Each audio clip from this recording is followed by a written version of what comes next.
tes.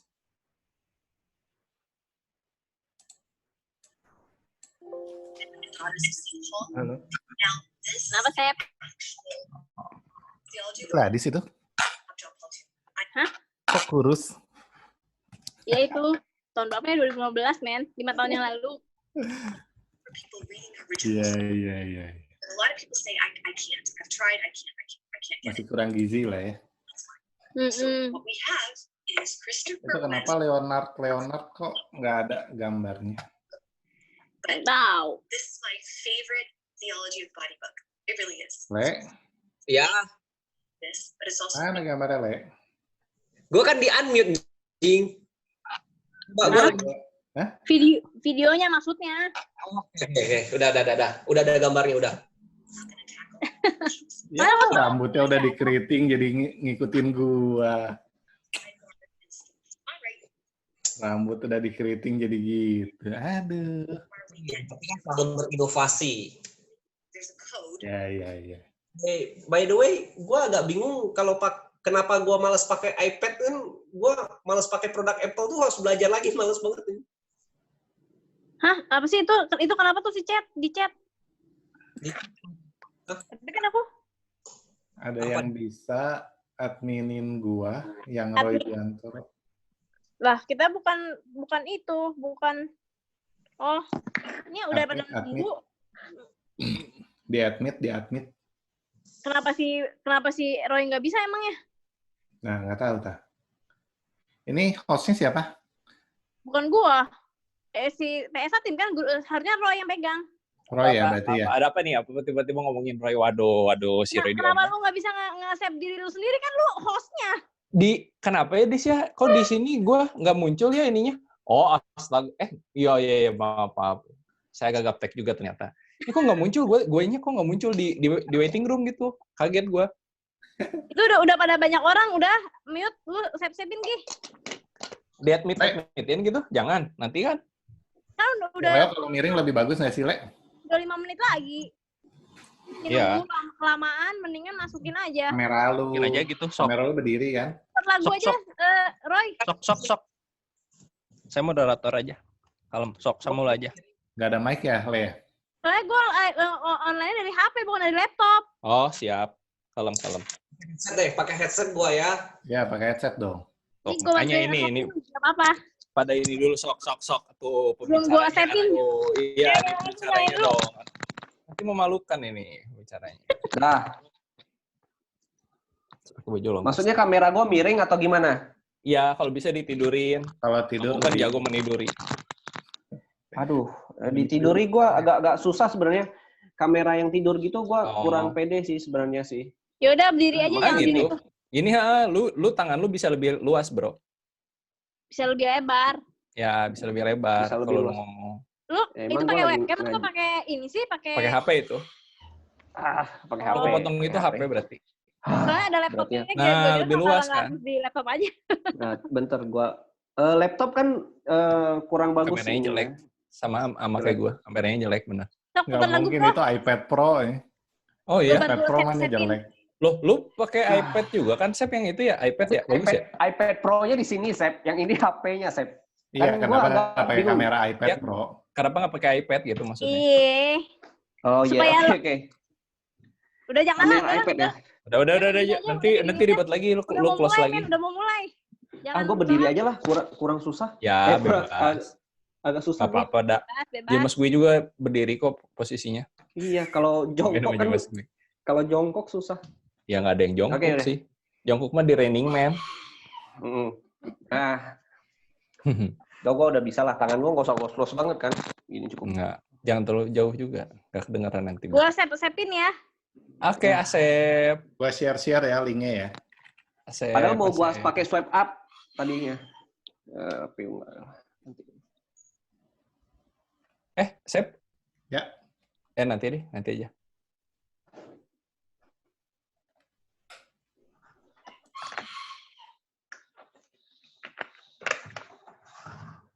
Halo rekan-rekan, ini ada beberapa wajah baru. Bisa di-share dong yang baru masuk ke webinar ini. yang baru pertama kali ketemu nih sama kita. Siapa saja ini saya lihat ada nama-nama baru seperti Ibu Niti Suniti, lalu Kris Rusadi, Uli Ulkar ya. Bisa dicek di ini aja, diketik aja. Silakan diketik saja dari mana nih.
Leonard Partner ini yang di iPad Pro gua.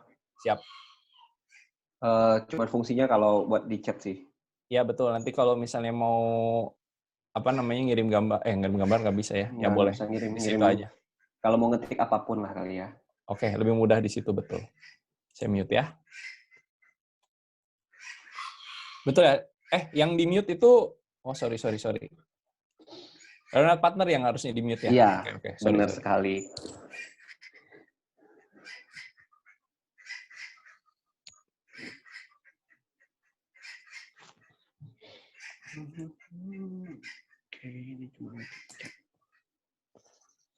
Halo rekan-rekan, ini yang baru masuk nih. Yuk kenalan yuk, saling kenalan. Dari mana aja nih?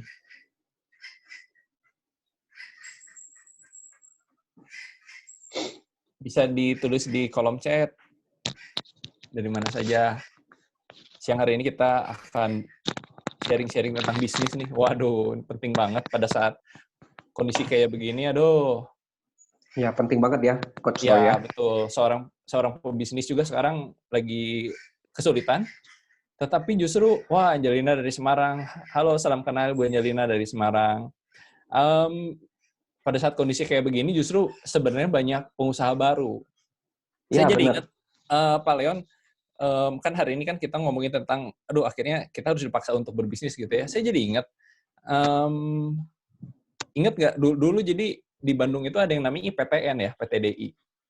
Ini sambil kita sharing-sharing aja, sambil sharing-sharing. gitu, sharing-sharing PTDI. Saya ingat ada teman dari ayah saya gitu ya, teman lama gitu ya. Terus ketemu, ya biasalah dia kan baru kena PHK. PTDI sempat rame ya kemarin waktu dulu. Sempat rame PTDI itu kan ribuan karyawannya, terus curhat, ya ini di PHK bla bla bla bla bla. Akhirnya ngobrol, udah aja menghilang gitu ya. Nah, beberapa tahun kemudian akhirnya ketemu lagi sama si Pak, siapa namanya saya lupa, orang Jawa kok, Pak Tono gitu kalau salah. Nah, beberapa tahun kemudian sukses. Sukses dari yang awalnya dulu dia hanya karyawan di PTDI-nya gitu ya, terus nekat karena kepepet Pak Leon, karena ya yang tadi sudah berkeluarga, terus merasa nyaman di PTDI itu, nyaman gitu ya, dapat gaji bulanan, terus tiba-tiba PHK besar-besaran kan PTDI gitu. Akhirnya nekat bikin nekat ya. Ya bikin apa namanya? Pisang nugget itu loh, kayak pisang iya. bikin itu. Dia outletnya udah banyak pada saat itu. Kemarin rame-rame lagi, terus Gibran, bukan Gibran, satu lagi, anaknya Jokowi yang satu lagi siapa? Kaisang kan bikin pisang gitu ya. Wah, itu sebenarnya betul, sebelumnya dari dulu sudah ada yang udah bikin, yaitu si Pak Tono itu. Outletnya udah banyak dan malah sukses gitu ya. Menarik juga. Iya. Kondisi-kondisi seperti ini memaksa kita untuk bergerak. Emang ada tipe-tipe pengusaha yang lahir dari kondisi yang kepepet ya, Coach Roy ya. Kepepet malah sukses gitu ya, lucu juga sih gitu. Siap. Itu ada faktor X-nya sih, Pak Roy. Oke, siap. Sebelumnya rekan-rekan, saya mau memperkenalkan dulu nih, pada sore hari ini kita telah mendatangkan seorang pembicara, yaitu Pak Leonard. Pak Leonard ini adalah seorang pembicara, salah satu pembicara dari Public Speaking Academy. Kalau ngomong track record sih udah jangan diomong lah, karena Pak Leonard ini juga sudah banyak berbicara di berbagai panggung begitu. Lalu Pak Leonard ini juga belajar di Public Speaking Academy. Nah, pada sore hari ini memang saya undang Pak Leonard ini karena salah satu alumni Public Speaking Academy yang bisa dikatakan berhasil mempraktekkan. Karena gini, ilmu itu bisa kita dapatkan tiap hari. Ilmu sekarang kita bisa dapat banyak sekali ilmu, tetapi yang menjadi masalah adalah mempraktekannya itu loh. Iya, benar. Mempraktekannya itu benar, karena banyak sekali kita belajar ini, belajar itu, tapi kita nggak praktekkan. Nah, Pak Leonard ini adalah salah satu anak muda ya, Pak Leonard ngomong-ngomong. Ya, saya masih muda, masih di bawah 30 pastinya, masih di bawah 30. Nih ya, di bawah 30 udah sukses dan beliau sudah mempraktekkan public speaking. Ternyata ada dampaknya. Nah, selain itu Pak Leonard juga mau cerita nih berbagai bisnis yang beliau geluti selama ini hingga bisa misalnya sharing sampai siang hari ini begitu ya.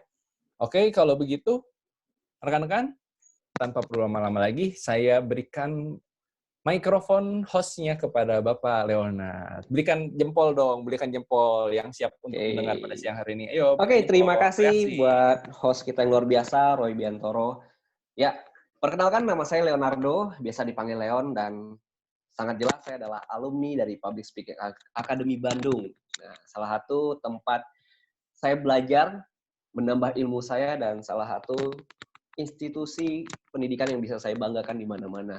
Nah, sebelum berbicara lebih lanjut, saya ingin sharing pengalaman ke teman-teman yang di sini, ke Bapak Ibu sekalian, kenapa public speaking itu merubah dan sangat bermanfaat buat kita. Kalau diingat-ingat itu sekitar 3 tahun yang lalu ya, 3 tahun yang lalu, pertama saya mengenal Public Speaking Academy secara nggak sengaja. Pada saat itu, saya ingat sekali ada salah satu teman saya, dia seorang YouTuber, ya, kita sebut inisialnya YB. Dia mengajak saya. Pada saat itu dia nelpon, Leon, temenin gua dong. Gua pengen bikin vlog tentang public speaking nih, diundang sama temen. Ada free trial class. Ya, saya pribadi nanya, itu kelas apaan sih? Itu gitu. Ya oke deh. Ya udah gue ikut. Pada saat itu karena nggak ada kegiatan, saya nggak ada jadwal. Ya udah, oke deh. YB, saya ikut. Ya udah. Kita pergi, saya ingat banget sekitar maghrib jam 7 kita tiba di lokasi, itu ada di Jalan Karasak dekat Mekarwangi. Ketika sampai, saya masuk, ini kelas apa ya? Oh, public speaking mungkin berbicara atau sejenisnya. Saat itu saya bingung. Yang penting ya udah, saya ikut meramaikan saja. Lalu datang sosok pembicara, tak lain beliau adalah sosok yang sampai saat ini pun sebenarnya sangat saya kagumi. Nah, pada saat itu beliau berbicara di depan dan mengupas sedikit materi tentang public speaking. 1 jam berlalu sampai akhirnya lebih kurang 2 jam acara selesai. Yang ada di benak saya saat itu, saya hanya berpikir, sepertinya saya cocok banget nih jadi pembicara. Saya pingin jadi seperti beliau. Bahkan saya pingin lebih hebat dari beliau. Nah, yang saya banggakan beliau adalah Bapak David Setiadi. Nah, boleh semuanya apresiasi yang bagus dengan memberi thumbs up untuk beliau atau tepuk tangan. Nah, pada saat itu setelah pulang saya bilang ke beliau, Pak, boleh nggak saya minta nomor kontak Bapak? Nah, beliau dengan ramah, boleh. Beliau kasih kontaknya, lalu saya pulang dan berpikir beberapa hari, sepertinya saya harus belajar banyak dari beliau. Gak lama saya kontak beliau, Pak, saya ingin ketemu. Saya ingin belajar dari Bapak. Oke. Beliau dengan ramah menyanggupi. Oke, ayo. Kita atur waktu aja, Leon. Kita ketemu. Dan saya sangat ingat pada saat itu bertemu di Pascal. Hyper Pascal. Nah, saya datang duluan, beliau tiba, luar biasa. Beliau habis seminar saat itu, saya ingat sekali, habis pelatihan, tapi beliau menyempatkan diri datang, ngobrol, makan, dan di situ saya mengatakan, saya ingin sekali jadi seperti Bapak. Saya ingin jadi sosok Pak David Setiadi, saya bilang. Bahkan saya ingin lebih. Gimana, Pak? Terus dia bilang, dia menciptakan, oke, baik, tapi menjadi seorang pembicara yang sukses itu bukan cuma sekedar keinginan, tapi kamu harus benar-benar berjuang, fight. Setelah banyak ilmu yang saya terima malam itu, saya berpikir dan akhirnya, oke, saya mau belajar. 3 tahun berlalu, akhirnya saya pun menjadi sosok Leonardo yang seperti sekarang ini, semua berkat Pak David Setiadi. 3 tahun, nggak kerasa, waktu berjalan. Nah, manfaat apa aja yang saya dapatkan? Banyak di luar sana, bisnis-bisnis yang memerlukan ilmu presentasi, ilmu komunikasi, dan ilmu ini tidak saya dapatkan di bangku sekolah ataupun perkuliahan. Ilmu ini saya dapatkan di Public Speaking Academy. Dan ilmu inilah yang saya terapkan sampai saat ini. Ketika saya berbisnis, saya melakukan presentasi, ilmu ini benar-benar sangat berguna. Nah, saya akan bagikan di link chat, ada link di mana saya mengisi acara seminar. Nah, di sini link ini saya copy dulu. Sebentar. Saya akan share di chat. Nah, ini bisa dilihat. Oke, ini link YouTube. Oke. Nah, di situ saya benar-benar berubah.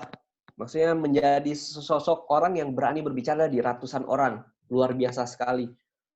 Nah, itu adalah sedikit pengalaman yang saya alami. Sebentar. Oke. Nah, teman-teman, yang belum belajar tentang skill presentasi atau komunikasi, saya sangat menyarankan segeralah belajar. Kenapa? Karena itu adalah ilmu yang sangat-sangat penting. Dan teman-teman pasti merasakannya nanti. Nah, itu adalah salah satu cerita singkat dari saya. Oke, sebelum masuk ke topiknya, kebetulan hari ini saya dipercaya untuk membawain topik tentang bisnis. Nah, dan saya yakin beberapa dari teman-teman sudah lebih lama terjun ke dunia bisnis. Tapi hari ini saya anggap yuk mari kita sama-sama belajar dari nol. Apa sih definisi bisnis? Oke. Nah, kita satukan persepsi kita ya. Bisnis menurut kamus atau definisi KBBI itu adalah suatu usaha perorangan atau sekelompok orang dalam menjual barang ataupun jasa untuk mendapatkan keuntungan. Oke. Saya yakin teman-teman setuju, bisnis itu adalah soal keuntungan, ya. Nah, bisnis itu apa sih? Terus seperti apa? Kita akan bedah hari ini, walaupun tidak mendalam. Saya akan membagi pengetahuan saya. Nanti di akhir kita akan menanyakan sesi tanya jawab. Oke. Sebelum itu banyak orang yang belum tahu bisnis itu sebenarnya bisa dilihat dari kepemilikan bisnis, pembagian kepemilikan bisnis. Kepemilikan bisnis itu seperti apa? Kepemilikan bisnis itu dibagi 4. Yang pertama adalah perorangan, persekutuan, perseroan, dan koperasi. Nah, perorangan ini adalah orang-orang yang menjual secara personal. Orang-orang yang jual aja sendiri tanpa ada struktur organisasi. Kalau persekutuan, biasa kita kenal dengan istilah kongsian. Dengan modal sama, pembagian sama. Tapi kalau perseroan, itu seperti CV, PT, Birma itu pembagian berdasarkan struktur dan ada organisasinya. Koperasi ya sudah jelas. Kita sudah tahu semuanya. Nah, bicara soal bisnis banyak sekali terbagi oleh beberapa aktivitasnya. Nah, kalau saya jelaskan hari ini, itu saya yakin teman-teman di sini sudah mengetahuinya. Bisnis terbagi atas manufaktur, ada bisnis jasa, pengeceran, distributor, bisnis pertanian, transportasi, ataupun bisnis utilitas. Banyak sekali. Tapi hari ini saya nggak akan bagikan, atau maksudnya saya tidak akan berbicara soal bisnis berdasarkan aktivitas. Oke. Setelah disurvei, seorang pengusaha retail dari Jerman bernama Bruno Stenhoff, beliau berpendapat fungsi dari bisnis ini ada 3 macam. Nah, ini yang fungsi yang harus teman-teman pelajari. 3 fungsi ini yang akan membuat teman-teman menjadi pengusaha yang sukses. Yang pertama, fungsi pertama adalah pengusaha yang mencari bahan mentah atau acquiring new material. Pengusaha yang bisa mencari barang mentah, ini adalah pengusaha yang membutuhkan modal yang sangat besar. Nah, tapi sangat susah di zaman yang sekarang ini mencari material baru. Oke, material baru itu mungkin di zaman dulu ketika orang pertama kali ketemu permata, ketemu emas, atau bahan-bahan yang belum dikenal banyak orang. Lalu yang kedua, tipenya adalah mengubah barang mentah menjadi barang yang jadi. Oke. Nah, ini bisa mengolah minyak bumi menjadi sesuatu yang bisa dijual. Nah, teman-teman, oke, itu mau bertanya boleh langsung chat ya. Saya lanjut lagi. Mengubah barang mentah menjadi barang jadi. Misalnya, contohnya, minyak bumi dijadikan bahan bakar yang lain. Ataupun getah dari pohon karet dijadikan ban mobil yang diproduksi, kita sebut aja mereknya Dunlop, Hankook, dan lain-lainnya. Itu adalah produksi tipe dari bahan mentah menjadi barang jadi. 2 tipe ini membutuhkan modal yang sangat besar. Oke. Modal yang sangat besar dan keahlian khusus tentunya. Lalu ada tipe ketiga yang bisa kita jalankan, yaitu menyalurkan barang yang sudah jadi langsung ke tangan konsumen. Nah, ini adalah distribusi. Tapi kita lihat dulu, distribusi seperti apa? Karena pengusaha yang hebat adalah ketika melihat peluang bisnis yang melihat 3 poin, yaitu timing, needs, dan how. Timing adalah saat yang tepat untuk memasarkan barang tersebut, lalu apa yang dibutuhkan oleh pasar, dan bagaimana cara memasarkannya. Nah, seperti itu sebenarnya. Nah, lalu kadang banyak pertanyaan terhadap saya oleh teman-teman ya. Mereka bertanya, aduh, bro, kira-kira gimana sih biar gue punya jiwa bisnis? Atau, keluhan, gue nggak punya jiwa bisnis nih, gue nggak punya jiwa seorang penjual, jiwa seorang bisnis. Nah, saya yakin Bapak Ibu pernah merasa seperti itu. Kalau misalnya pernah, boleh di thumbs up. Nanti saya akan bahas seperti apa. Nah, sebelumnya saya bahas soal timing, needs, dan how. Oke. Yang akan saya bagikan sekarang adalah cara menyalurkan barang yang sudah jadi. Cara menyalurkan barang yang sudah jadi. Kalau kita melihat 3 poin ini, timing, needs, dan how, apa sih yang dibutuhkan di saat krisis atau pandemik ini? Boleh dikasih jawaban di chat, teman-teman boleh menjawab apapun kira-kira nih yang kepikiran oleh teman-teman saat pandemik, krisis, apa yang sangat dibutuhkan oleh pasar? Apa yang kita butuhkan, yang konsumen butuhkan? Nah, saya yakin yang ada di pikiran pertama adalah produk kesehatan, obat-obatan, mungkin makanan. Ya, betul. Makanan, obat kesehatan, ataupun perlengkapan medis lainnya. Nah, ini kita sudah menemukan needs-nya yang dibutuhkan oleh pasar. Timingnya sudah pas.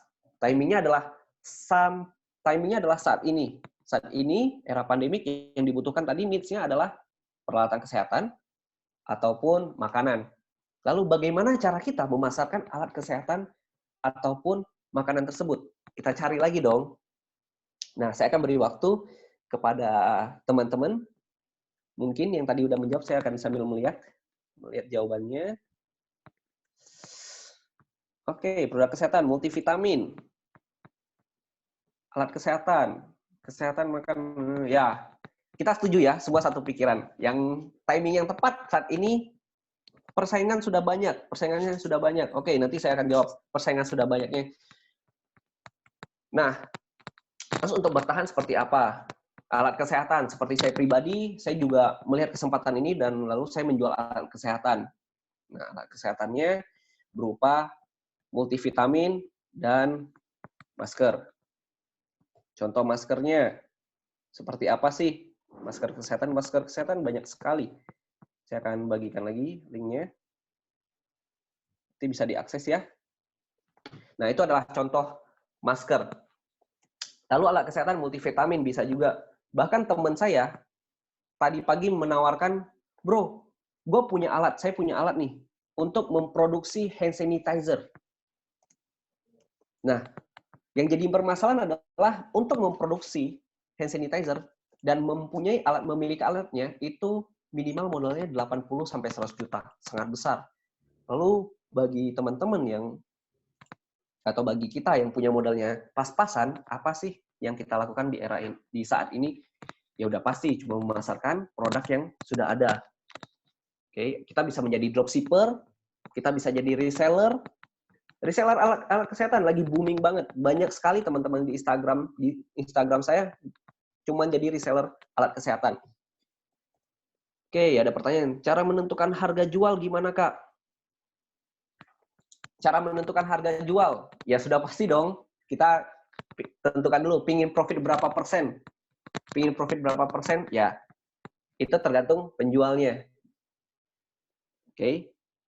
Nah, tadi saya udah janji untuk pertanyaan, banyak teman-teman saya yang bertanya, bro, gimana biar ada jiwa bisnis? Gimana biar ada mental pembisnis? Ataupun, gua nggak punya mental bisnis, bro. Gua nggak punya jiwa bisnis. Tunggu dulu. Persepsi ini salah sebenarnya. Setiap orang mempunyai jiwa bisnis. Oke, setiap orang mempunyai jiwa bisnis dan ada 9 tipe jiwa bisnis yang tertanam di diri kita. Ada 9 tipe, ya. Dan saya yakin teman-teman pasti memilikinya. Nanti tinggal kira-kira saya tipe ini bukan ya. Saya akan jelaskan ya.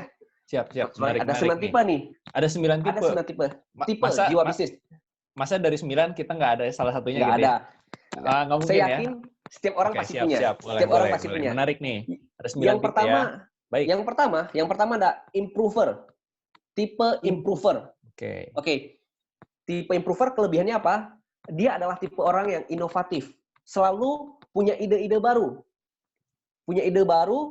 Selalu punya hal-hal baru yang bisa diolah. Dan tipe improver adalah tipe orang-orang yang selalu 1 langkah, 2 langkah di depan kompetitor. Karena dia selalu membuat hal-hal baru, ide baru. Nah, kelemahan tipe ini adalah terlalu perfeksionis. Jadi ketika dia membuat suatu ide, dia harus yakin bahwa wah ini udah bagus banget, perfeksionis, dia nggak mau ada yang lecet. Ini tipe improver. Nah, kira-kira ada nggak di diri teman-teman? Oke, kalau ada boleh di raise atau ketik saya. Kita akan masuk tipe kedua. Kalau teman-teman nggak ada di tipe pertama. Tipe kedua adalah inovator. Oke. Inovator adalah teman-teman yang selalu memberikan ide baru, sama nih ke improver, hampir mirip, tapi dia terus lahirin baru tanpa dilakuin. Dia punya ide baru terus, punya ide baru.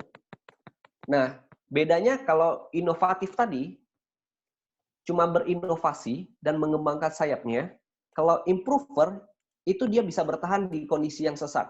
Jadi dia tipenya beradaptasi. Beradaptasi ya. Beradaptasi. Cuma kelemahannya dia nggak fokus. Yang mana nih yang nggak fokus nih?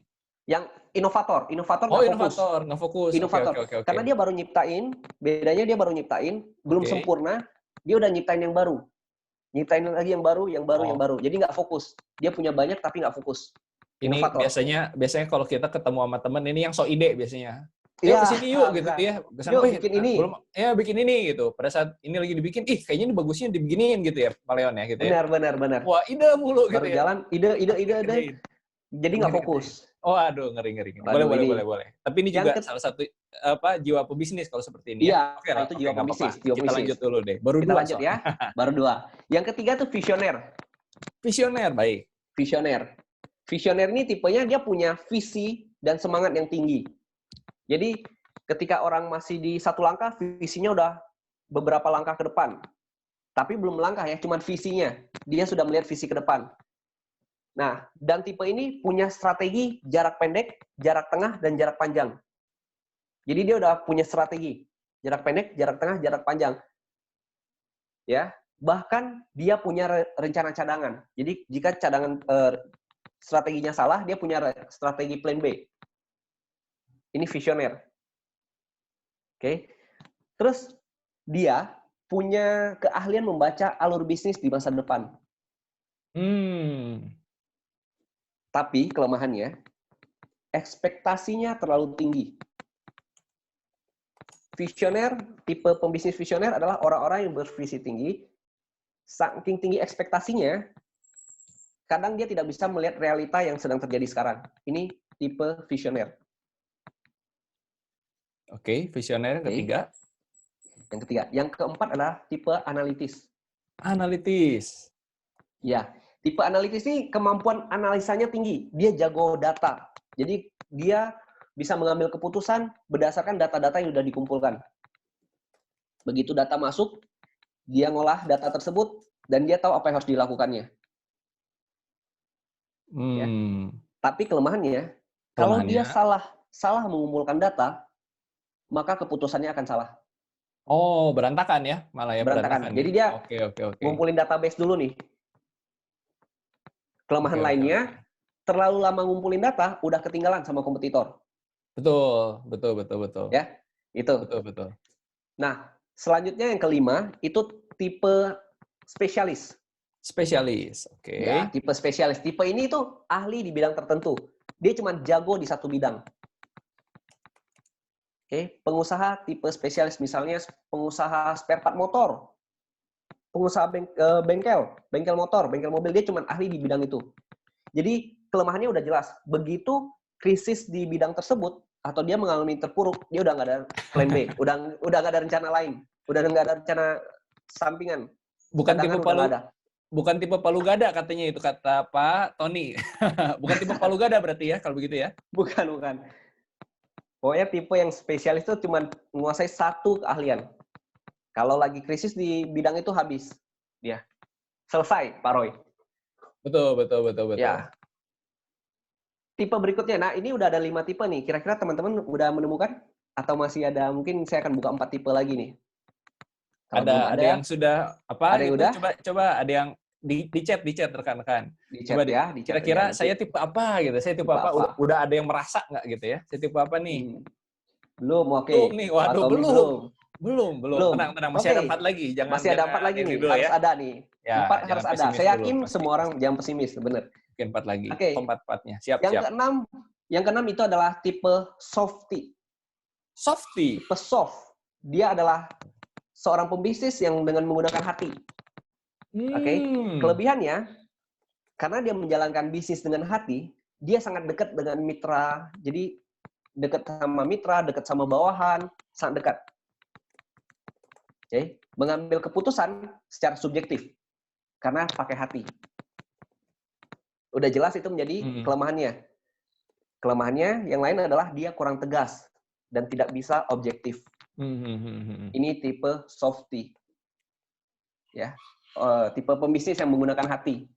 Aduh, bawahan saya hari ini sakit misalnya, udah 3 hari, 4 hari, 1 minggu, sakit apa? Cuman sakit misalnya ya terkilir atau apa, atau hal-hal yang kecil. Karena dia merasa kasihan, terus sudah kedekatan dengan karyawan, ya udah nggak apa-apa. Gitu. Softy ya?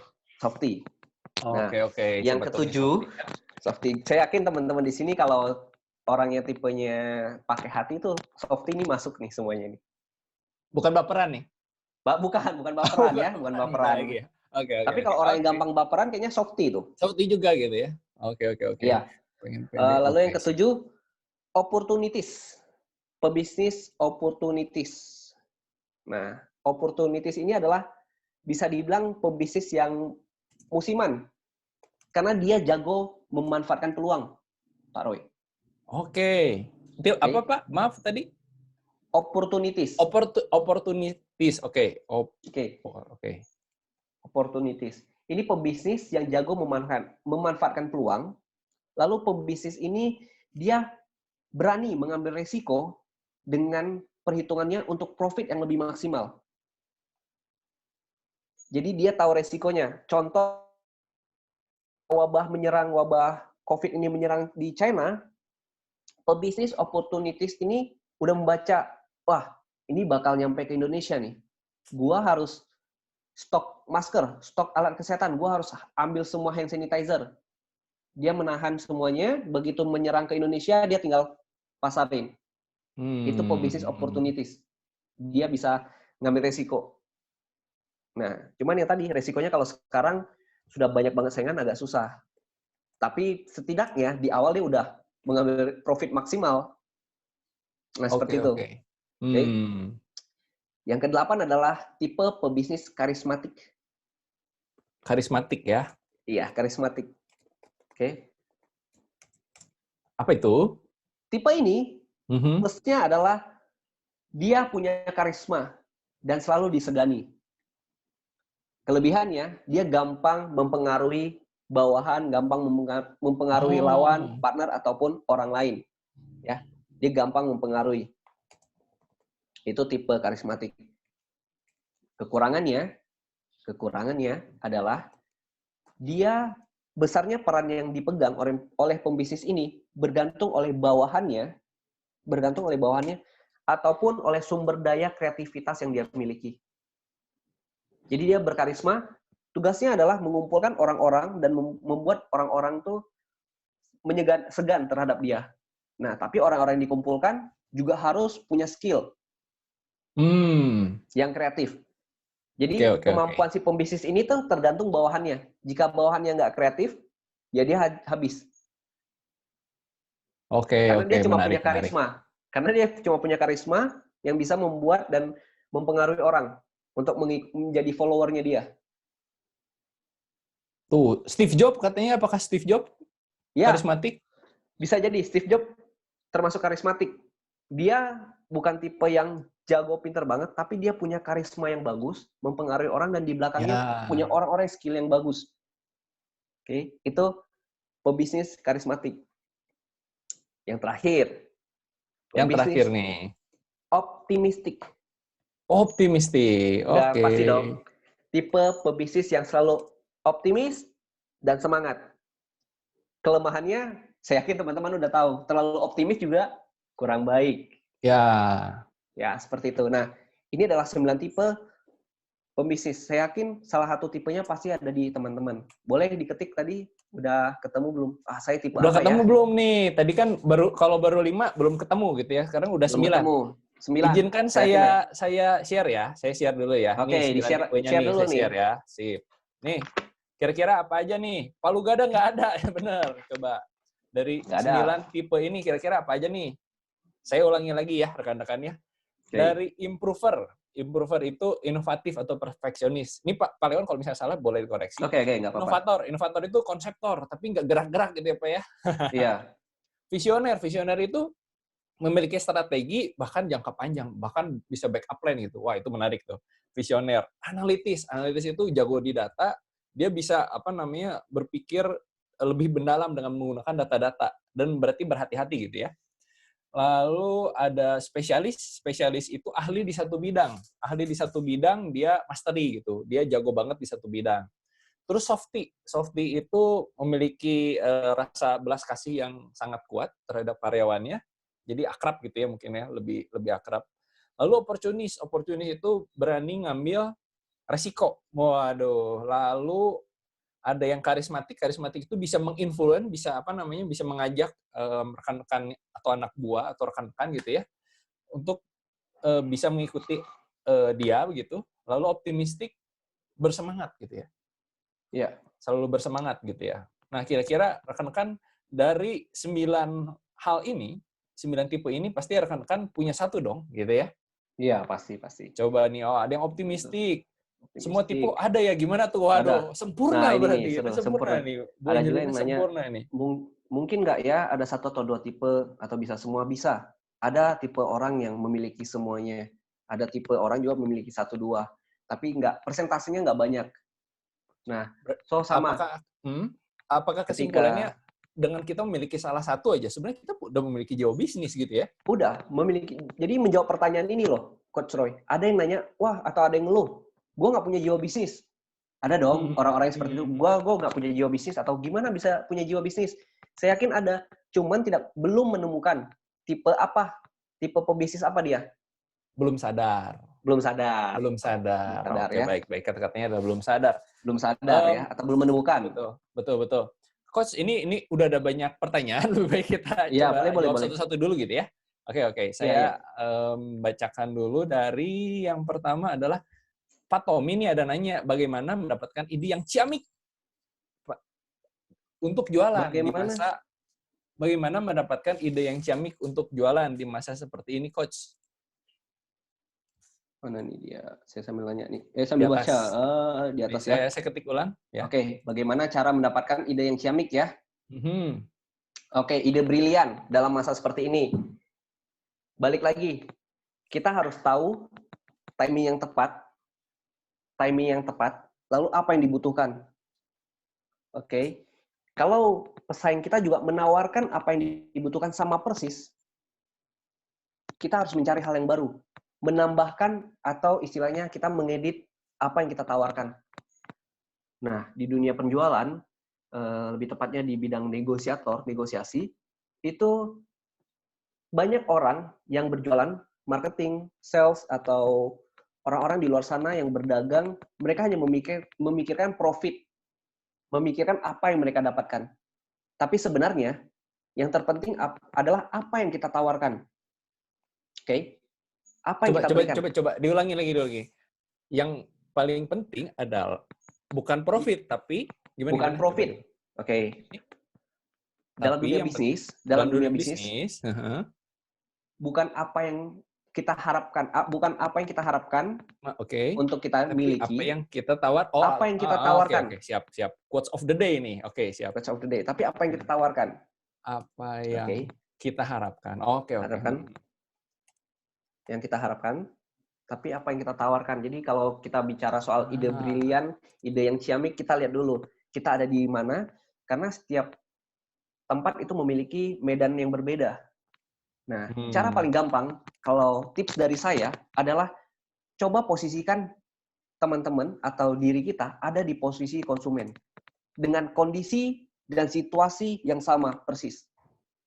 Oke, jangan posisikan kita sebagai penjual, tapi posisikan kita sebagai konsumen, pembeli, dalam situasi dan kondisi yang sama. Dari sana, kita bisa melahirkan ide-ide yang bagus, ide-ide ciamik dalam berjualan. Oh, paham. Boleh saya simpulkan misalnya begini? Boleh. Misalnya gini, pada saat saya ingin menjual tadi produk sanitizer itu kan ada macam-macam bentuknya gitu ya. Yang kita harus ngelihat sebenarnya si customer itu membutuhkan hand sanitizer seperti apa sih? Sebenarnya kan kalau misalnya hand sanitizer kita bikin pakai pemutih, bleaching gitu juga bisa, benar nggak? Bisa. Saya nyobain. Tetapi kena tangan itu kasar, Coach. Benar nggak? Benar. Sebenarnya kalau kita bikin sebenarnya bisa masuk akal. Itu sanitizer yang bagus sekali. Tetapi kalau dari sisi konsumen kan nggak mau tangannya kasar, benar nggak? Benar. Berarti kita harus melihat dari sisi konsumen, jangan yang kasar dong. Saya juga kan disuruh pakai gitu, nggak mau. Hand sanitizer dari bleaching agent. Saya nggak mau. Berarti saya harus membuat hand sanitizer yang bikin tangan lembut gitu ya. Yang harum gitu ya. Karena kalau pakai bleaching, baunya bau kimia banget. Benar. Gitu ya. Berarti kita harus lihat si konsumen itu kira-kira butuhnya apa gitu. Yang tadi, ternyata kalau kita ada di posisi konsumen yang harum, yang halus di tangan, yang halus, yang murah itu udah pasti gitu kan. Ya udah murah udah pasti. yang bisa dibawa kemana-mana, misalnya gitu ya, yang kemasannya praktis, terus apa Ya, lagi? benar. Ya, Benar. seperti itu Contohnya, ya. kalau Yang kita ngomong, kemasan tidak, gimana? contohnya kalau kita ngomong hand sanitizer, Coach Roy, itu kan Boleh. awal-awal kemarin tuh banyak banget orang jualan hand sanitizer yang literan, 1 liter, 2 liter, 3 liter, banyak banget. Yes. Nah, Kualitasnya kalau nggak jelas. saya sebagai konsumen, saya akan berpikir, ngapain saya beli 1 liter? Kan saya nggak ngejual. Setuju. Gitu. Mending Setuju. kita pecahin jadi 100 mili. Sama seperti Coach Roy tadi bilang, gampang dibawa, mudah dibawa. Ya lebih simpel gitu. Betul. Nah, seperti itu. Betul. Jadi, berpikirlah kita ada di posisi konsumen. Karena kita pun sebenarnya konsumen, bener ya? Sebenarnya Karena kita kita juga juga konsumen. konsumen dalam berbagai barang gitu ya? Iya, dalam berbagai barang, benar sekali. Masuk akal, Gitu. masuk akal. Kalau Betul, kita betul. cuma Itu berpikirkan memang, profit, omset, berpikir cara Ya. bagaimana kita menjual, itu sangat susah. Pembisnis yang bagus adalah dia berpikir bahwa jika dia menjadi konsumen, apa yang diinginkan. Jadi berpikir, jadi Gimana? berpikir di dua sudut yang berbeda. Kalau kita jadi konsumen, apa yang kita harapkan, baru kita balik lagi menjadi seorang penjual. Apa yang bisa kita tawarkan? Kata-kata kasarnya adalah jangan egois gitu ya. Iya, kalau di Jangan singkat egois jangan gitu. egois kali ya. Jangan egois. Benar-benar. Oke. Karena benar. Kalau saya dari Tom McEville, kalau cerita juga, kalau bikin bisnis, jangan bikin apa yang kamu mau. Iya, Kalau benar-benar. iya, ada yang beli nggak gitu kan? Ada Iya, yang beli benar-benar. nggak? Yang penting kan gitu, ada yang beli nggak? Konsumen mau nggak barang kamu? Kalau asal bikin, semua orang juga bisa bikin. Tapi kalau nggak ada yang beli, mau dimakan sendiri kan nggak mungkin. Menarik kalau begitu, Coach. Karena ada pertanyaan selanjutnya nih mengenai Oke, tipe. saya sambil ngeliat. Oke, ya. Tipe, oke, mengenai Dari tipe. Bu Gladys Oke. nih, mumpung lagi ketemu, apakah seseorang bisa menjadi semuanya salah satu atau salah dua dari tipe yang tadi, tipe-tipe pebisnis? Karena saya juga gini, Coach, merasa kayaknya saya merasa memiliki semuanya gitu. Tapi nggak semua lah. Ada ya sekitar 6 hal ini saya memiliki. 6 hal ya? Ya, 6 hal. tapi mungkin ada salah satu yang paling kuat sih. Lalu gimana? Ya, sangat mungkin. Kalau dilihat sekilas, tapi kalau kita mendalami jiwa atau tipe pebisnis ini, hanya 2-3 karakter tipe yang benar-benar kuat di diri kita. Sisanya maksimal itu 3. Maksimal 3. Maksimal 3, mungkin bisa lebih, tapi nggak mungkin sebenarnya semuanya. Sisanya itu hanya sekedar lewat. Pas tiba-tiba kadang-kadang muncul gitu ya? Ya, contohnya misalnya improver. Dia inovatif, perfeksionis. Dia selalu mengembangkan usahanya, terus pingin ekspansi. Ya, dia punya juga tipe jiwa optimistik. Apakah optimistik ini selalu nempel dengan improver? Belum tentu. Kalau ketika ekspansinya gagal, apakah dia masih optimis? Ada orang yang enggak, ada yang iya. Kalau tidak, berarti optimistik hanya lewat atau timbul ketika jiwa improvernya bekerja. Terus, angin-anginan berarti. Ya, karena angin-anginan. Jadi ada tipe yang emang angin-anginan, ada tipe yang benar-benar melekat, nggak bisa berubah. Benar. Pada saat kita misalnya terpaksa kondisi harus mengeluarkan teknik tersebut, maka dia akan keluar gitu ya. Oke. Ini Pak kalau Andre. Ada kondisi. Oke, siap. Pak Andre. Kita interaktif boleh, Coach, dengan Pak Andre nih. Saya unmute dulu. Boleh. Pak Andre mau nanya tentang pengen bangun usaha, tapi rasanya kalau sendiri nggak pede. Tapi kalau bareng teman takut berselisih nih. Pak Andre. Halo, Pak Andre sudah online nih. Oke. Bisa berdiskusi. Ya mau nanya, Coach.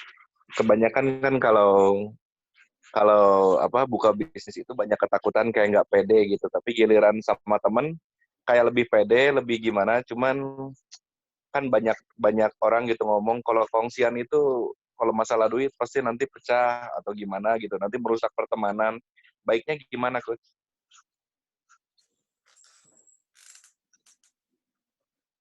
Oke. Coach Roy, ini langsung saya jawab atau seperti apa? Boleh. Oke. Nah, Langsung jawab saja. banyak sih. Dulu sekali juga saya pribadi, kalau bangun usaha sendiri, misalnya saya pinginnya bangun usaha baju, misalnya, produksi baju. Tapi kalau sendiri nggak pede. Saya nggak jago desain, saya juga nggak tahu gimana produksinya, tapi pingin. Nah, kalau ngajak temen, ini ada temen yang berskill nih, tapi takut berselisih, gimana caranya? Nah, di dunia bisnis, mari kita lakukan secara profesional. Jadi, sedekat apapun terhadap teman kita, tetap harus ada hitam di atas putih. Seperti itu. Itu yang membuat kita lebih tenang.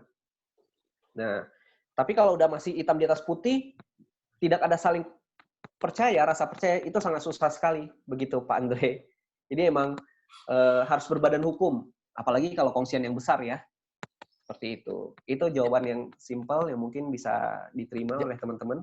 Sekarang sih udah zamannya ya Pak Leon dan Pak Andre gitu ya, dan rekan-rekan, jangankan menjadi partner bisnis, sebagai partner hidup aja sekarang ada perjanjian pranikah, benar nggak? Dan itu udah hal yang sangat wajar kalau sekarang.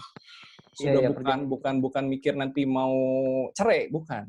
Tapi akan lebih baik segala sesuatu ditulis dari awal gitu ya, Pak Leon ya. Benar. Bahkan seperti itu. Harta yang dibawa sebelum nikah juga sekarang udah ada kalau nggak salah Coach Roy. Jadi dicatat itu pasangan kita punya harta apa aja, kita punya apa. Betul. Jadi nanti ketika amit-amit terjadi hal yang tidak diinginkan, itu nggak berselisih tentang harta gono gini. Betul. Menarik. Bagaimana Pak Andre, bagaimana jawabannya? Kalau saya pribadi sih kalau ngomong apakah harus bareng sama teman? Harus. Nggak bisa one man show, itu nggak mungkin. One man show nggak mungkin. Sekarang. Betul. Di saat ini ya. Betul. Karena kalau misalnya saya sendiri ya, kalau dari sisi yang tadi karakter, saya inovator, softy, dan optimistik. Tetapi saya membutuhkan orang analitis juga, benar nggak? Yang memiliki kemampuan yang lain. Benar nggak? Saya memiliki analitis, nanti saya ingin memiliki partner yang spesialis juga, dan mungkin opportunis misalnya seperti itu. Maka akan jadi klop gitu partner bisnis kita, begitu ya? Ya, benar. Untuk di zaman sekarang, pertanyaannya apakah satu pebisnis dengan 2 atau 3 tipe bisa sukses? Sangat susah, sangat sulit. Bukan berarti tidak bisa.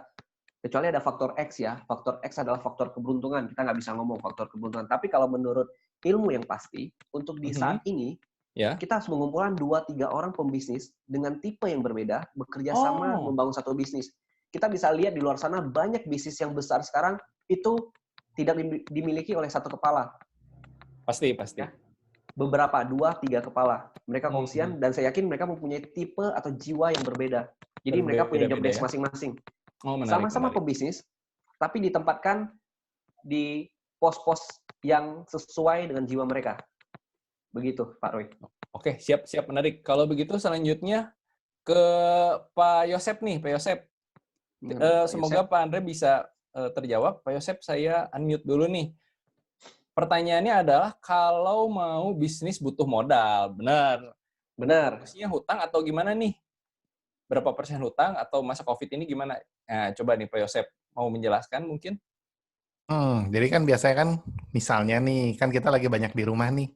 Jadinya keidean mau bisnis sesuatu gitu. Cuman biasanya kalau kita pakai modal sendiri kan takut juga ya. Biasanya kita lebih ke ngutang. Atau kalau misalnya bisnisnya besar kan kita ngutang nih. Nah kalau hutang ini bagusnya berapa persen gitu si hutangnya. Udah gitu, apa ya tadi pertanyaannya? Sorry. Semasa COVID gini beresiko nggak kalau hutang? Nah ya, kan kita kan lagi COVID kan nggak jelas gini nih. Beresiko nggak ya gitu? Untuk mengambil hutang itu gitu, untuk bisnis ya. Oke, saya langsung jawab ya. Pak Yosep, pertanyaannya yang sangat menarik sekali. Kalau kita mau usaha, butuh modal, apa yang harus kita lakukan? Kita berhutang kah? Terus kalau hutang berapa persen? Terus kalau hutang beresiko nggak di saat COVID ini? Ya, saya akan jawab dari resiko. Apapun langkahnya, sebagai seorang pebisnis, ataupun dalam hidup, resiko pasti ada. Saya nggak pernah bilang resiko itu nggak ada. Hal kecil sampai hal besar, setiap langkah memiliki resiko. Oke, itu soal resiko. Soal minjam berapa persen pinjaman atau berhutang.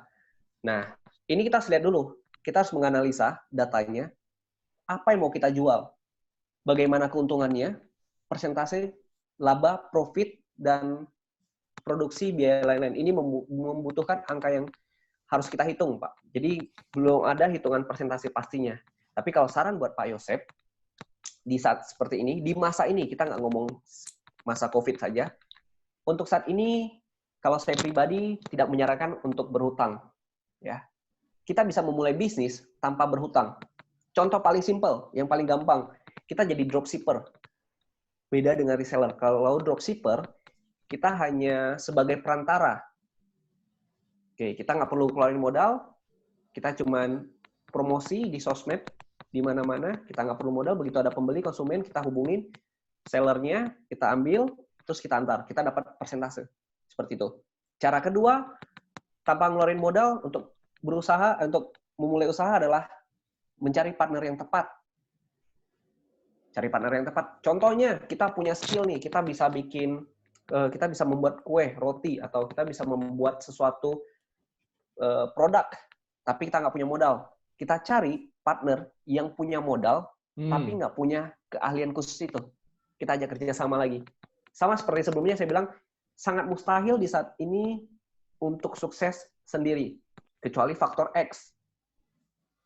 Ya, dari 1 juta orang mungkin, atau ribuan juta, cuma 1 yang sukses berdasarkan emang luck dia. Emang takdir dia sukses. Tapi kalau secara di dunia bisnis, alangkah baiknya kalau di posisi yang kita nggak berani keluarin modal, kita ajak teman kita, cari partnernya. Seperti itu. Kalau dari saya pribadi, Coach Roy. Mungkin Coach Roy mau menambahkan? Ya, kalau mengenai tadi persentase sih tidak ada persentase yang jelas. Tapi memang benar, kalau misalnya tadi partnership kan bentuknya macam-macam. Misalnya, betul, partnership dari rekan bisnis kita, misalnya dia kuat di modal, kita adalah operasional, kan kita bisa pembagian sahamnya, misalnya berapa persen, misalnya 60-40, dia memang full modal, kita full operasional gitu. Kita istilahnya modal dengkul gitu kan, kalau Iya, benar sekali. Why not sih? Menurut saya sih why not seperti itu.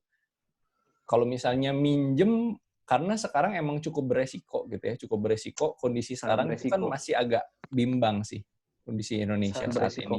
Betul, ada yang ngomong bahkan normal lagi nanti bulan Januari katanya gitu. Ngeri sih kalau bulan Januari baru normal. Kecuali kalau Pak Yosep itu tipe opportunities ya, emang benar-benar jago ngeliat peluang.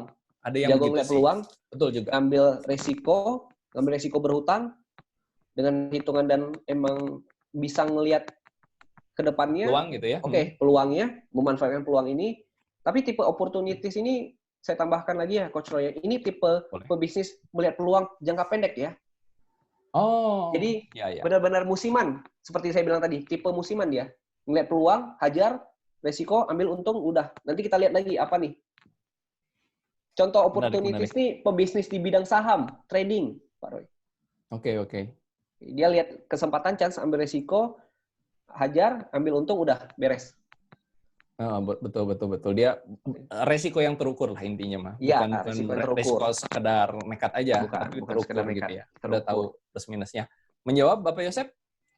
Mungkin kalau gua simpulin, biar modalnya nggak terlalu berbahaya karena pandemik masih nggak stabil, kita belajar digital marketing kali ya, karena kan lebih ke marketingin produk orang lain kali ya. Iya, benar, boleh. Itu menarik. Belajar itu menarik juga kok. Sekarang semua di-online-in. Semua di-online-in. Semua terpaksa di-online-in. Semua di-online-in. Semua terpaksa di-online-in. Betul. Bahkan sayur-sayur juga udah online sekarang, Coach Roy. Oh iya, katanya benar ya. Udah online.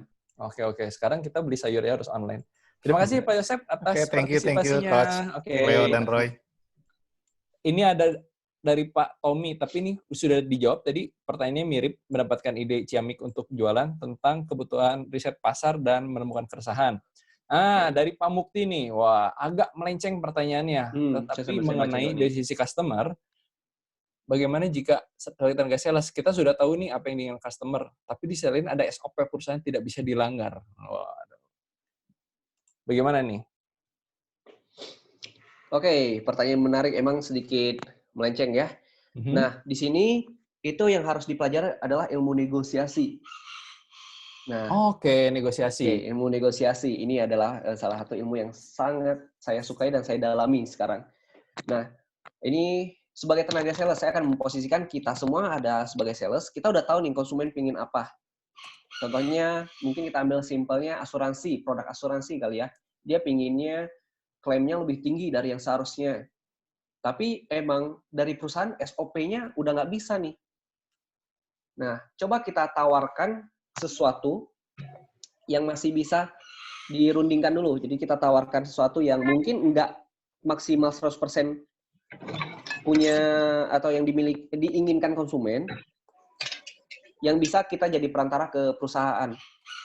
Nah, kalau boleh nih, Pak Mukti ya, saya sudah di-unmute. Oke, biar kita enak nih. Kira-kira apa contohnya? Secara langsung. Contoh langsungnya. Wah, teknik ini. Bagaimana? Pagi, Coach Leo. Iya. Pagi, selalu pagi gitu ya? Selalu pagi. Iya, ini suasananya kayak pagi-pagi sih. Ya, bagaimana Pak Mukti? Saya ini sales B2B untuk business to business untuk perusahaan BUMN. Baik. Oke.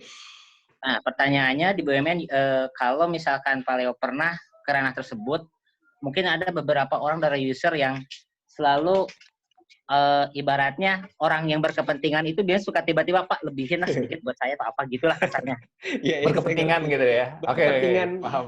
Ya, paham. Oke. Nah, di sisi lain sedangkan di perusahaan saya ini sudah tidak boleh memperbolehkan seperti itu. Contohnya ya saya sedikit curhat nih. Saya sekarang ada PO sekitar 300 juta, tapi karena memang si customer-nya ini adalah yang dibutuhkan customer-nya adalah sebuah fleksibilitas. Fleksibilitas di sini adalah yang namanya di perusahaan BUMN, setahu saya mereka bayar akan sangat lama. Mereka pasti dibayar, tapi jangka waktunya ini mereka masih belum tahu. Jadi itu yang di pemerintahan seperti itu. Dana harus habis, tapi masalah penagihannya terkadang kalau mereka dapat dana dari negara, mereka cepat langsung eksekusi. Tapi kalau dana dari mereka diri sendiri, itu biasanya suka lama. Nah pertanyaannya, kita sudah dapat PO, lumayan banyak, tapi karena ada pending payment yang tidak ada kejelasan dari customer-nya ini tidak mau, mereka nggak memberi kejelasan bahwa ini loh saya akan bayar tanggal sekian. Customer pun nggak bisa jawab itu. Tapi saya udah ada PO tuh dia udah ngasih 300 juta ke saya gitu. Dan saya sendiri agak sedikit enak dengan perusahaan saya karena memang ibaratnya kita sudah dapat PO, sudah susah kesannya. Tapi buat jadi duitnya ini wah banyak sekali aturannya, itu aja sih. Jadi sedikit curhat nih, sorry Coach Leo. Iya. Ini biasa Leon dilema antara sales dengan ini ya Pak Mukti ya, sales dengan perusahaan begitu ya. Betul. Ini dilema yang sering ketemu sih. Ini udah betul. Sering Kalau saya pribadi sih untuk dapat trust dari customer sih itu nggak susah ya. Mereka beli cepat mudah ke saya. Tapi untuk dapat trust dari perusahaan sendiri malah saya sangat susah. Betul. Nah, ini sangat sering ya, Coach Roy ya. Kita udah banyak banget ketemu yang kalau urusan dengan BUMN ataupun pemerintahan, emang bayarnya lama. Sedikit susah, bayarnya lama. udah sering, kita udah tahu seperti itu. Bayar pasti dibayar, cuman butuh waktu ya. Ini kita udah sering banget. Nah, oke. Berarti kalau saran dari saya, kita lihat dari dua sisi, benar. Pak Mukti tadi luar biasa bisa melihat dari sisi konsumen apa yang diinginkan konsumen. Lalu tinggal apa nih negosiasi dengan pemerintah dengan perusahaan yang susah ya. Perusahaannya susah nih gitu. Nah, coba kita posisikan diri kita kalau ada di perusahaan lagi. Jadi posisikan kita di dua sudut. Di konsumen kita udah dapat, di perusahaan lagi nih. Apa yang diinginkan perusahaan pada saat itu dan apa yang bisa diberikan. Karena saya yakin jika dengan negosiasi yang baik, SOP apapun bisa dilonggarkan. Bukan dilanggar ya, tapi dilonggarkan. Kalau kita tahu, perusahaan sebesar apapun, mereka punya target. Nah, kalau kita memberikan sesuatu yang diinginkan perusahaan ini, yang membantu dia mencapai target, pasti ya SOP-nya dilonggarkan sedikit lah. Dengan cara-cara tertentu ya, dengan negosiasi yang baik dan mungkin tidak secara gamblang, terang-terangan, ya kita di Indonesia ada beberapa pintu cara untuk menuju ke sana gitu. Kode. Ya, seperti itu. Jadi emang sangat susah karena perusahaan bukan perusahaan konvensional biasa ya, karena kalau udah berurusan dengan BUMN emang sedikit susah karena bukan milik pribadi. Jadi agak sedikit susah sih menurut saya. Sedikit rumit sebenarnya. Tapi saya yakin bisa kok. Apalagi mereka ngejar target. Gitu loh. Coba Coach Roy. Saya tambahkan dikit begitu ya, Pak Mukti. Saya mau cerita. Saya kan bergerak di supplier tas juga nih. Supplier tas. Dan yang namanya sama BUMN itu sama betul Pak Mukti. Saya juga merasakan. Ini kayak sekarang nih, waduh, pesanan bansos dari pemerintah, banyak sekali yang menawarkan pesanan bansos, di mana saya tahu itu makelar gitu ya, di mana itu makelar semua. Dan saya tahu juga memang aturannya bahwa pembayarannya itu temponya agak panjang, apalagi dalam kondisi seperti ini, pemerintah juga keuangannya akan difokuskan di hal-hal yang lain, bukan di yang seperti ini. Nah, kalau saya pribadi sih kembali ke perusahaannya. Kalau saya pribadi, usaha saya memang tidak ada toleransi mengenai batas pembayaran. Makanya tadi yang seperti Coach Leon katakan, setiap perusahaan punya kebijakan masing-masing gitu ya, Coach ya? Iya, benar. Betul, di mana kalau memang itu ada hal yang tidak bisa dinegosiasi, sih akan menjadi percuma kalau Pak Mukti ngotot-ngototan juga gitu ya. Akan lebih baik ya mungkin mencari perusahaan yang lebih cocok gitu ya kalau kata saya.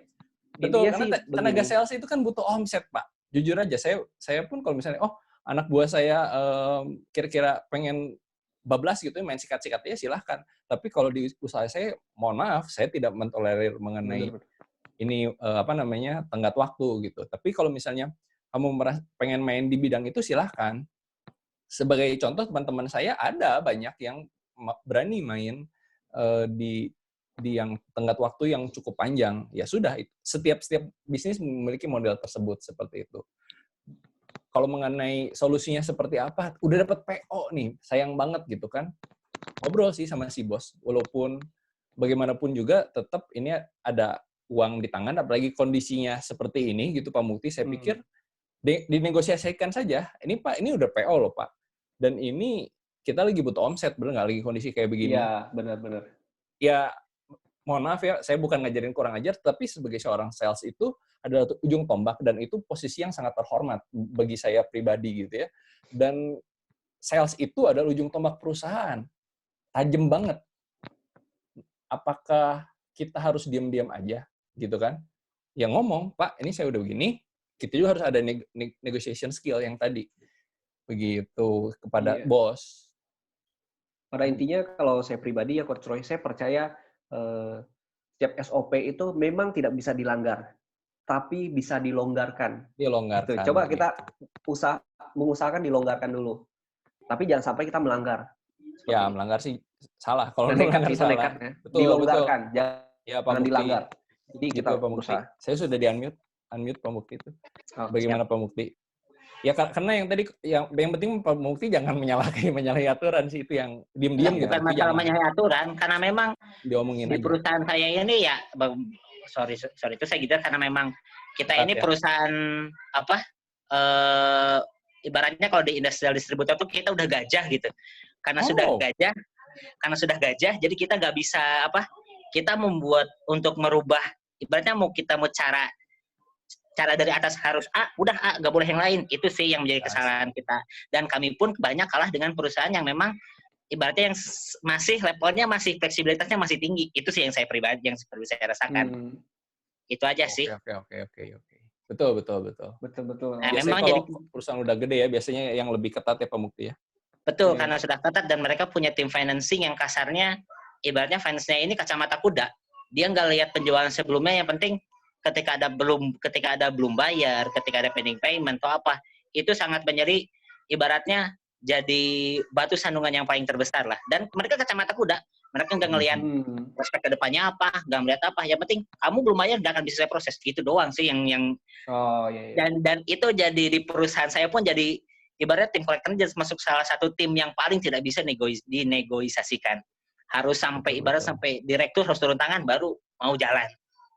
Itu sih. Nah, sebenarnya dari sisi pebisnis sebenarnya Pak Mukti ada gini sih, ada pelajaran yang saya dikasih tahu juga bahwa kalau mau dilonggarkan pun sebenarnya kita kan bisa mengkategorikan konsumen kita. Oke. Jadi apakah konsumen tersebut konsumen yang elit, VVIP lah, di mana mereka sudah bagus, jaminannya sudah bagus. Ada standarnya, setiap perusahaan memiliki standar. Ada yang VIP levelnya gitu ya. Ada yang levelnya tribun mungkin ya gitu ya. Level customer kitanya gitu ya. Nah, harus kalau saya pernah mendapatkan pelajaran bahwa kalau misalnya ini sistemnya adalah tempo atau misalnya kredit gitu ya, kita lihat seberapa baguskah orang ini, layakkah untuk diberikan kredit. Ada pertimbangan seperti itu sih sebenarnya. Kayak saya pun sebenarnya mepet gitu ya, mepet banget akhirnya ada orang yang, Pak, tapi saya tempo 1 bulan. Tapi saya tahu perusahaan ini sangat bonafit sekali. Ya sudah. Tapi sekali orang itu gagal gitu ya, ya saya nggak lanjut lagi dengan dia seperti itu. Tapi kalau menurut saya dengan pemerintah sih kemungkinannya kecil ya untuk gagal. Tapi kembalilah ke perusahaannya. Boleh nih Pak Andre, gimana Pak Andre mau memberikan masukan mungkin? Coba Pak Andre bagaimana nih? Halo Pak Andre, saya sudah online kan?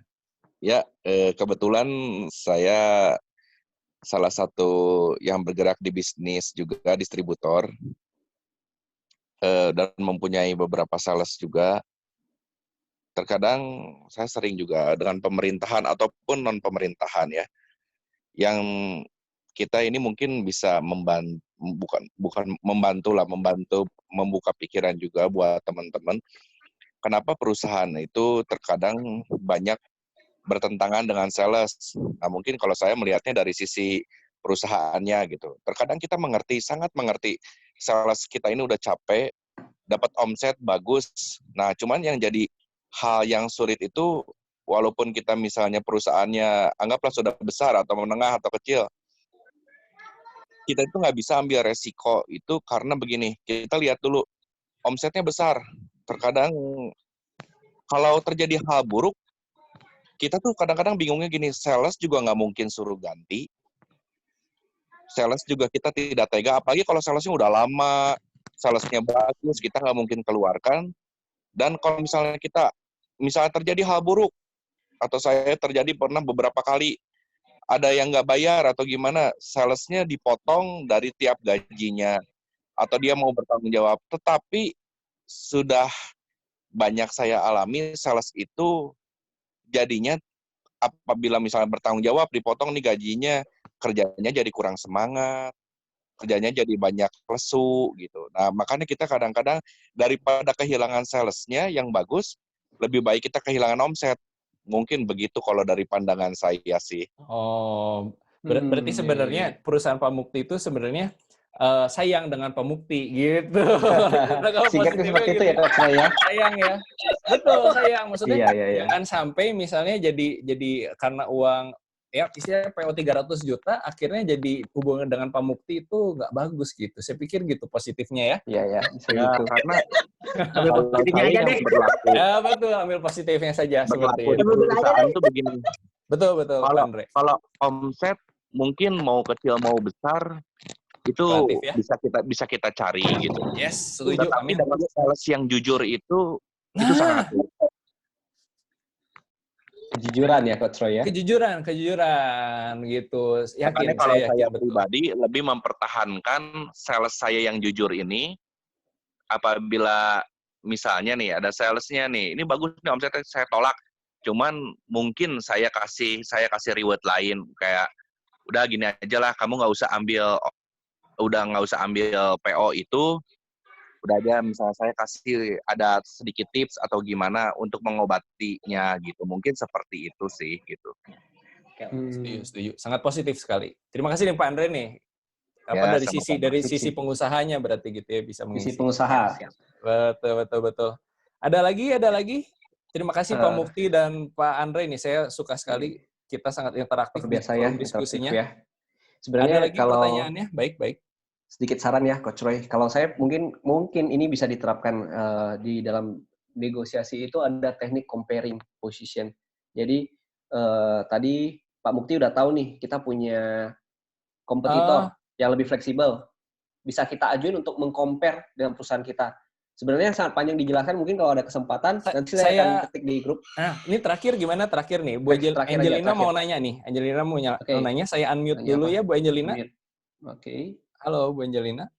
Halo, sore. Ya, tentang teknik negosiasi yang seperti apa nih yang kira-kira ingin ditanyakan dengan Coach Leon? Karena beliau sudah banyak ketemu orang sih. Sebenarnya sih kurang lebih sama dengan yang tadi di-sharingin ya. Biasanya kalau kita bicara negosiasi itu banyaknya antara owner,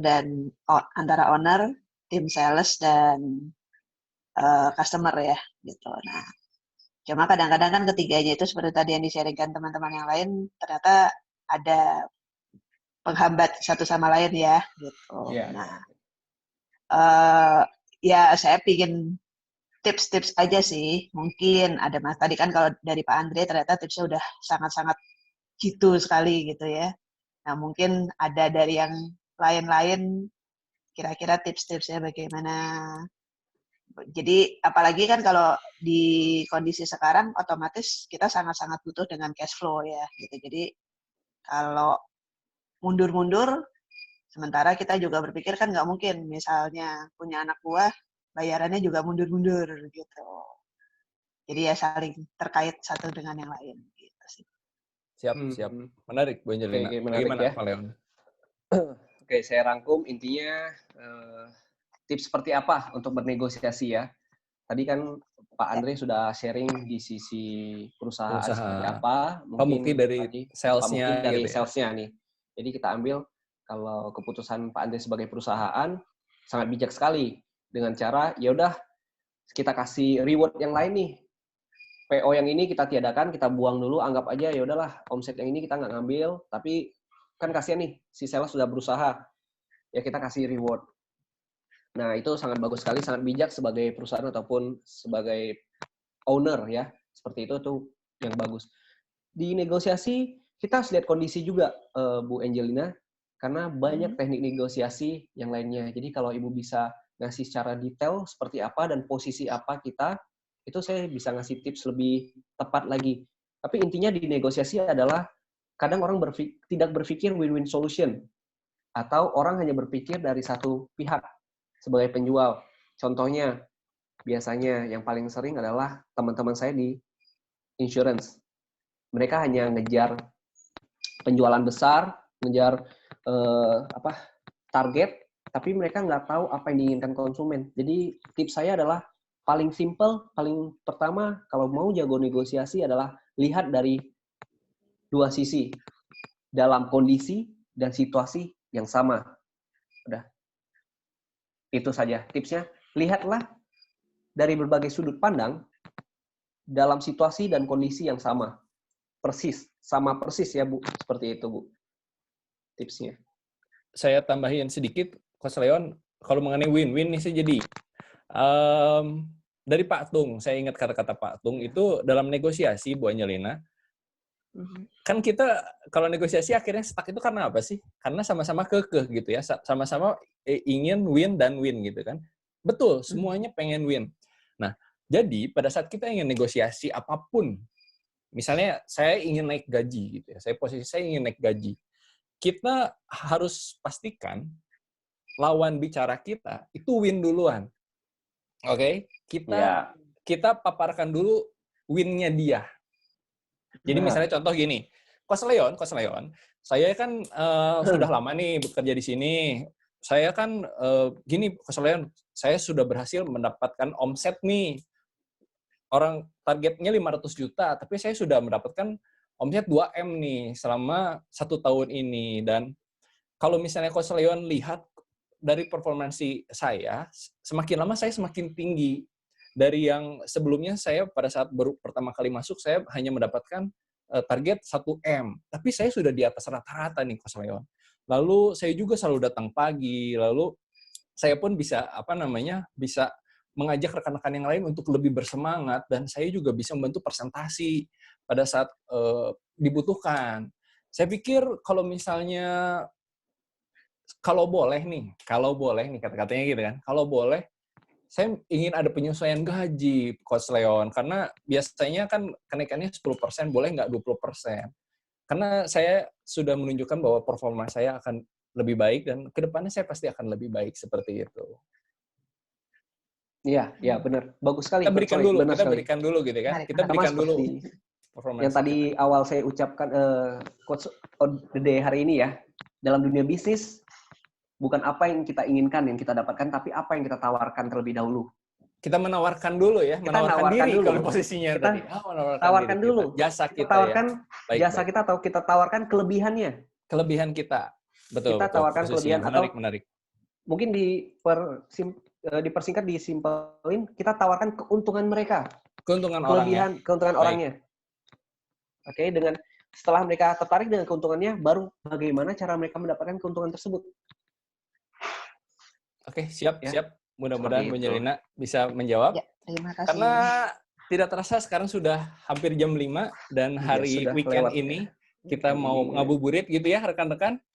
Sebentar lagi kita ngabuburit, ya ibu-ibu harus masak sepertinya, dan jangan sampai kita kelaparan. Terima kasih atas partisipasinya pada sore hari ini rekan-rekan. Jangan lupa besok kita masih ada webinar mengenai psikologi nih. Saya akan banyak curhat nih besok nih. Aduh, luar biasa ya besok. Stres gitu ya. Besok stres banget, dan kebetulan ada seorang psikolog yang sudah tenar di Kota Bandung. Mengenai profilnya saya kurang paham, tapi beliau memang bekerja di beberapa klinik psikologi di Kota Bandung, bahkan sudah beberapa kali masuk TV, diwawancara gitu ya. Nah, besok kita akan banyak berdiskusi bagaimana sih supaya kita tetap waras lah intinya. Bagaimana supaya kita tetap waras di kondisi seperti ini. Terima kasih atas partisipasinya dari rekan-rekan. Banyak sekali yang hari ini kita telah pelajari. Kalau rekan-rekan masih ingin tanya nih, kita bisa diskusi di kolom di WhatsApp, di grup WhatsApp. Ketik saja, nanti siapa tahu Coach Leon, saya, atau yang lainnya bisa ikut membantu. Sekian webinar kita pada sore hari ini bersama saya Roy Biantoro dan saya Leonardo. Kami mengucapkan terima kasih atas partisipasinya, dan sampai ketemu di webinar besok. Sampai jumpa.